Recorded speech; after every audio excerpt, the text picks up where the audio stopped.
Hello, it is Joni and Christy here again with another episode of Yes and for Democracy. And today we are talking about saluting scrappy underdogs. And we are thinking about this underdog energy, this sense that we root for the underdog. We want the underdog to succeed. And that's what we witnessed this past week in Hungary. So we are trying to channel that underdog energy and move forward here. What do you think, Christy? Right, exactly, because it's so inspiring that for 16 years, Rick Condrey here says, I am an underdog. Yes, go Underdogs. It's almost like we have our own team. Not that anyone chooses that as their mascot, but if they did, they might win more often because that's something that people really can get behind. It is a way of telling us anything is possible. It's the David and Goliath. We've seen it a number of times. We see it in Hungary, we've seen it in Ukraine, that when people come together with something that's really important to them, underdog status drives them to overcome the overpowering force that's kind of pushing them down and trying to keep them contained. And as a collective, we're so powerful against the typically small number of individuals who have like this power and control. It reminds me of during the Confederacy where there were this not that many slave owners, and yet they were the ones that were saying, yes, this is what we're going to do. Until they were told, no, we're not doing that anymore. The underdogs prevail. So it's really inspiring to consider how we might be subversive in a way, like come up with novel, creative, resourceful solutions to this problem of being dominated by a regime we don't agree with, whether it's here in this country or if it's some other place within a corporation or whatever, where we can use our voices to say what matters to us so that we're not just quietly being squashed by those who happen to be the powerful ones. Well, and the thing about the underdogs that who win, if you look at all a whole boatload of sports movies, often based on true stories, where the team that isn't supposed to win rises up. And there's this element of possibility there, but there also has to be a chance that if you don't have any talent, if you really are bad, if you're not practicing, if you're not working as a team, then it's not going to happen. But the things that I've learned from those kind of sports movies, like Remember the Titans, or I don't know what else they can probably Wasn't there people with in that the like cool running? Wasn't the guys that did the bobsled? I, this is a we yeah did not well discuss this before. We did not discuss sports before we came here.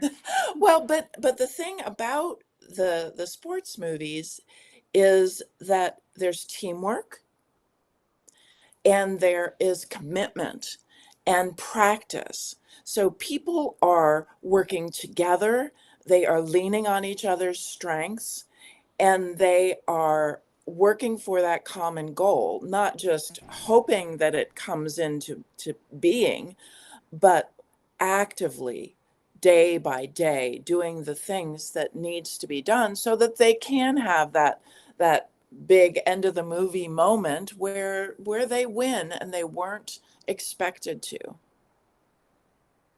Yeah, the shared vision is such a huge part of this. And when you think of it on a political scale, that doesn't mean shared issue by issue kind of strategy. This is more like, how do we want this to look and feel? Like, what kind of system do we want to have in place? Where I was just listening to Heather Cox Richardson yesterday, she said largely what has happened with uh, Magyar, I don't know how to pronounce it, Magyar, the Hungarian guy that's replacing Orban. He's basically saying that the things that they did are illegitimate. And so those things are going to be removed because they are not supportive of democracy. Like, okay, this vision says this is what democracy looks like. Democracy looks like we can disagree on things. Mhm. Democracy looks like we can have a point of view that doesn't align with everyone else's, and we're allowed to speak up about it, and we're allowed to say it, and we can put voice to things. I think this piece of having a voice is such a huge part of this because what happens with oligarchies, with dictatorships, with autocrats is they want to silence people. That's why in Hungary, they took over the news media and they're attempting similar things here so that what you hear is limited to their megaphone, what they want you to hear. And so for us to speak up and say, no, no, this is where we come from, this is our shared vision is powerful.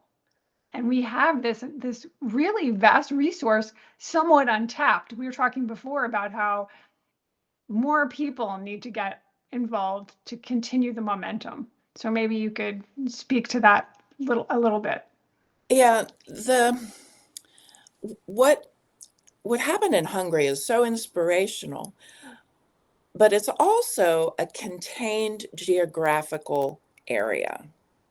So I looked at some statistics, just the size, the square uh, square mileage of Hungary versus the US, and we are 100 times as large. They have 35,000 square miles. We have 3,532,000 square miles. So if why that's important is when you're in a closer proximity, you hear things. And with what Christy was just talking about, the takeover of the media, especially small stations out in more rural areas that are all owned by, not all owned, but a good share are owned by the same Sinclair Broadcasting, and I think there's another one too. And they're getting the same stories. And because they're getting the same stories, the other things aren't penetrating. That's why we need people. We need things like what we're doing, where people just are talking to each other, saying what they care about. So we have a little bit of a hill to climb there versus Hungary because we have so much more of a large geographical area, but we also have more people. We have 36 times as many people. They have 9.5 million. We have 345.1 million people. And if we get enough of those people engaged, and remember, in the 2024 election, more people voted against he who shall not be named than voted for him. So, and that was then before all of the other things happened. So there's this resource of people that if they can get fired up and feel confident to talk to their neighbors, to bridge those divides by sharing their personal stories. We've talked about this so much that going globally it's saying, well, Christians believe this doesn't do anything. It's this is what's in my heart. This is what's happened to me. Those are the stories that make a difference. So we may have a hill to climb, but it's definitely possible and I would say probable that we can get there.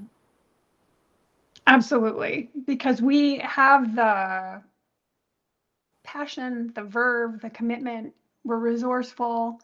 And the whole idea of like we're 100 times larger geographically, if you think about that, that means you know fewer, a smaller percentage of people. If you're in this more contained country, you probably, more contained geographical area, you probably have relatives in places that are within that are more familiar to you.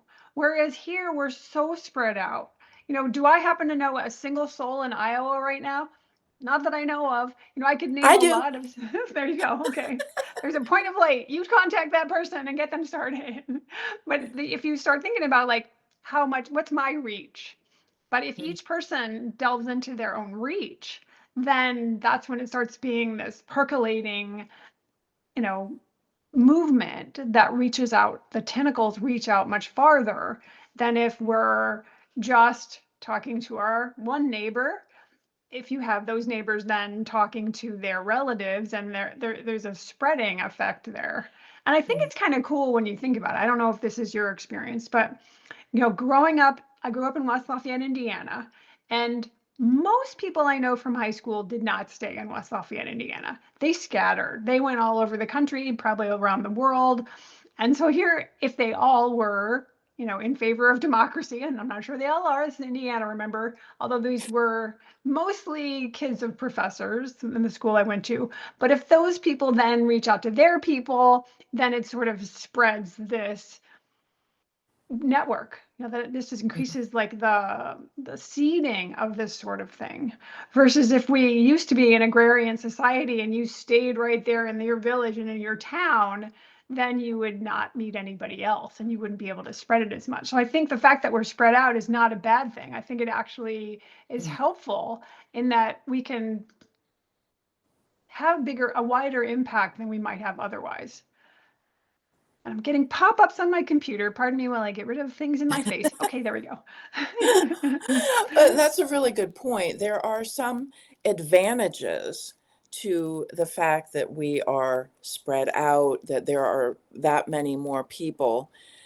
And the other statistic I looked at was the percent of eligible voters who voted. Mm. And in Hungary, it was 77.8%, which is the highest turnout ever. And the statistic I saw from 2024 was 65.3% for the US, which was the third highest turnout ever. I think 2020 was the highest. One of the interesting things about 2024 was there were people who were not actively engaged, that they're often called low information voters, who voted, which is a great thing. People voting is a great thing, but we also want people voting who are up on the issues, that they're not, as someone calls it, vibe voters, that it's not just how I feel, it's these are the things that I care about, uh, which tends to be the things that matter personally to them, which oftentimes is about money, it's about the safety of their children, and there's so many things that they're real issues. And we want to, spread the reach of what we're talking about and increase the number of people who are actively voting and engaged in this process. But we also want them to understand what it is that they're doing in this age of the death of civics in in the high school. Yeah, and you're bringing up an interesting thing that's crossed my mind as we've been sitting here talking, and that is that, there's a certain percentage of people that are either, oh, I'm just gonna not vote because A, it doesn't matter, or I'm doing it as a protest. Like I don't like either one of these parties or however many parties might have shown up on the ticket. I'm just gonna vote my non-voting. I'm gonna say what's important to me by saying I'm just gonna opt out. And then the other one that's getting in my head here some attention is the like third party green party or whatever. Like if people vote for something that for a party that absolutely is not going to win. I mean, they are the underdogs and we're talking about underdogs, but it's almost like underdogs without a chance. You talked about those sports analogies where you at least had a chance. And so it's really a protest vote. And I get that people want to, say something, but how about you say something with the group that could actually win? And then once the group is in power, then you come in and say, these are the issues that are important to me. And I know that we're not aligned on everything, but I really would like you to listen to me. And hopefully you have something like that that'll work out well. Oh, I see a nice long comment. Let's see, Oh but is he boy. qualified, this candidate for governor in California? Yeah, it's interesting how name recognition can end up being, this popularity contest of, oh, if they're famous, at least I know who they are. That doesn't mean that they're good for the country. And that's where this low information part gets kind of kicked up of, would you vote for someone simply because you know who you've heard of them? Ah, that's not Yeah. that's not what we're looking for. Well, and that is that balance, because we want people to vote. That everyone, I feel, should be engaged in this beautiful concept of democracy that the U.S. has. But I want people who are paying attention, that there is something, and there's so many underhanded tricks that people use, that political parties use, and I'm not saying it's one or the other. I think the dirty tricks are on both sides.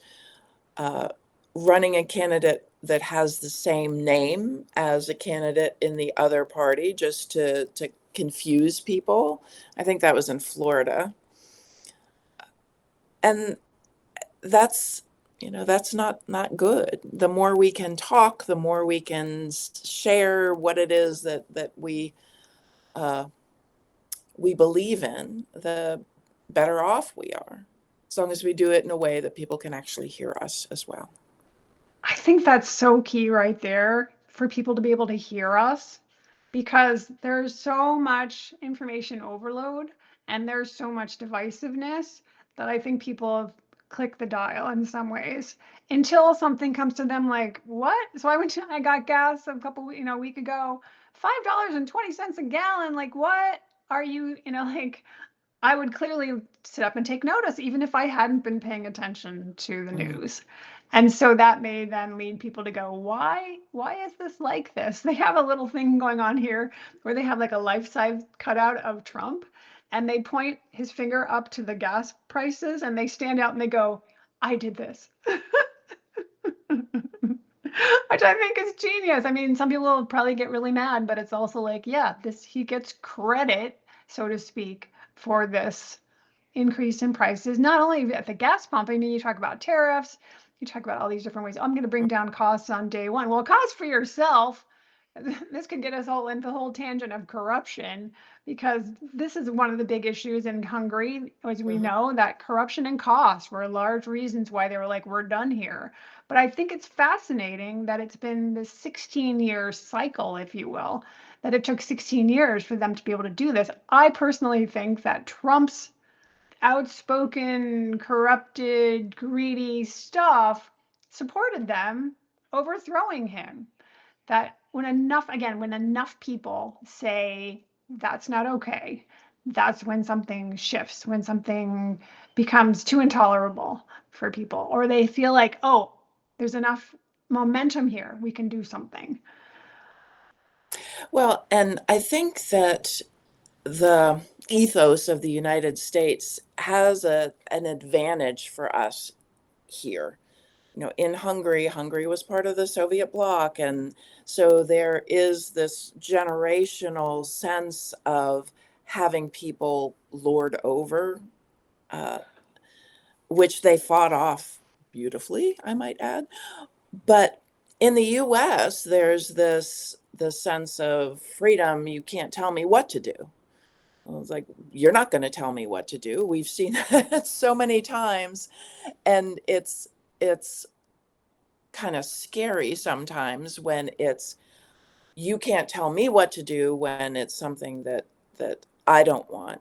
Like But then January 6th, for example. when there's, well, I want to tell you what to do because it's something that I, I was thinking about that too. Like, I want to be the one in charge. but uh, US citizens won't have that because there is this sense of the the cowboy out on the range, that we are independent, which is not true. We are interdependent.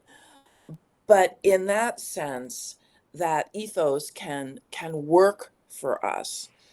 Don't tell me that, 10 commandments in public, that in any school is gonna do anything. I find that ridiculous. Uh, there's that religious side, but it's also that telling someone what to do, telling someone what to believe. And that's not what we're advocating for. I'm not going to tell anyone what to believe because no one listens to that. All you can do is plant a seed and hope that that seed, whether you planted it or you are putting water and fertilizer on a seed that someone else planted, starts to take root and grow. That's all we can do. So you've got me thinking about underdogs and stories. Planting that seed, I think the underdog stories could help plant the seed. It's good because they're so inspiring. Like we can see things that didn't seem possible. For example, the Alt National Park Service, they're on Facebook. It's sort of they're within the Park Service, but they're like quietly behind the scenes doing all these things. And they had a call to major outfitters for outdoor stuff like LL Bean and REI and so on. And they said, please advocate to protect our federal lands. And some of those people said, no, we want to be political. LL Bean was one of those. We don't want to be political. We're just not going to get involved in that. And they hammered them. All the people that followed the Alt National Pact Service like, well, we're done with you then. If you're not going to protect the lands that you want us to use your gear on, then we're done with you. And they actually capitulated and came around and said, we've always been in support of these lands and they're really important to us, as important to our customers.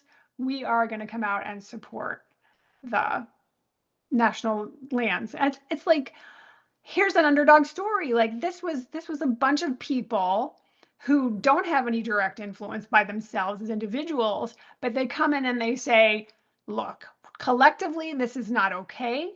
And we have pocketbooks, we have wallets, we will say, we have a say here.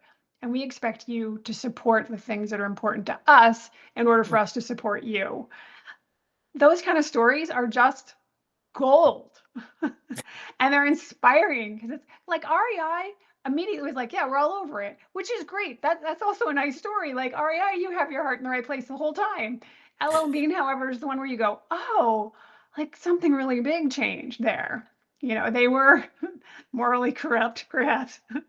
But when it came to their pocketbook, they were like, oh, right, our people are up in arms. So I'm playing in my mind with how to amplify underdog stories because I think that's where we get a lot of hope and a lot of excitement and a lot of feeling of like we're making there's momentum here. Like every time something sort of ticks over the, oh, you're being overlorded. I was trying to think, what's the opposite of underdog? That you're being held down by some force. Which reminds me, we were talking about this whole underdog thing, and those of you who are around our age would remember Underdog as the cartoon. And Joni went out and looked up the lyrics. So there's a few lyrics in here I think are so apropos. Maybe you could share. You don't have to sing them. Yeah, no, that would not be good. It's like, there's no need to fear. Underdog is here. You probably remember that part. But I didn't remember the other lyrics. Um, when criminals in this world appear and break the laws that they should fear and frighten all who see or hear, the cry goes up both far and near for underdog. Speed of lightning, roar of thunder, fighting all who rob or plunder, underdog. Then there is a second verse, which when I found that one, I was like, oh, this is good too. When in this world the headlines read of those whose hearts are filled with greed, who rob and steal from those who need, who right this wrong with blinding steed, goes underdog. That Rob and rob plunder. and There's steal. a theme in here. Robbing and Yeah, plundering. and And Lori pointed out Patagonia is an amazing brand story for national parks. Patagonia is a perfect example. And I apologize for missing them because they are stupendous. They're really superb. And someone says, oh my gosh, I hadn't thought of Underdog in years. So glad we brought him in. Because the robbing, the plundering, the inequities, the ways Mhm. in which trying to make things so that we're all one instead of just these individuals fighting, and if you have and I don't have, and autocrats are known for demonizing the ones that they find some group to demonize, and whether it's Mhm. immigrants or something else, Jewish people or whatever, they find a way to say, well, it's their fault, they're the reason. Whereas we all know right now billionaires are the ones that are creating the problems. And they do have so much leverage with all that money. We need Underdog. We need him to Yeah. come in and save the Well, day. we are all underdogs. We don't need Putting Underdog, the on my cape. superhero dog. We we become the underdogs coming in to collectively this sense of interdependence that together we are so much stronger than any one superhero coming down from the sky. Yes, exactly. I think it's emblematic. Like this is sort of a representation of us. This is we the underdogs. We the ones who are collaborating to create that same level of force, the underdog tsunami, if you will, of pushing through something that seems so solid, but a tsunami will wave right through stuff that seems permanent. It's not permanent. That's the interesting thing about it. We see that with the blue wave of Democrats getting elected. We see that with the change in sentiment. We see that like the approval rating of Trump. I heard this morning it's similar to what Nixon had when he was about to get impeached. Like people do not like this. This is not what most people look for. The MAGA extreme is a really small minority that have managed to get a voice, but that does not mean they represent the average American by any means. And the more that the out of control corruption comes to light and that gets through uh, the wall of partisanship, the more his number will go down even further because we don't like that. That sense of unfairness has been weaponized in the past for thinking about a welfare queen or some there just is the sense of who earns, who deserves. And when you see a billionaire making more money on the backs of others, that And will be paying a less taxes than they did in the 1950s, for heaven's yeah, sakes. yeah. I just It's heard that statistic yesterday that in an absolute, in a percentage sense, they're paying less now than they did in the 50s. Well, how can that be? That's just yeah. rational minds would say that's just not okay. Whereas some other irrational minds might be like, oh, like it's so good of them. They're so entrepreneurial and they're so creative and they're so resourceful and they beat the system. Don't we all want to beat the system? And the No. fact of the matter is, we can't all beat the system. It's just Well, not possible. and beyond that, it's at what cost? Right. And that we've both worked for big companies and at what cost? At what cost? The lowest paid worker is paid peanuts.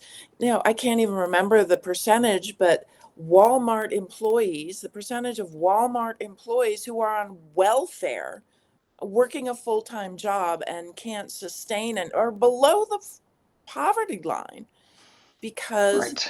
their wages don't keep up with anything. And the people at the top, is it because they earned it, they deserved it, and are they somehow better than the cashier who comes in at 5 in the morning?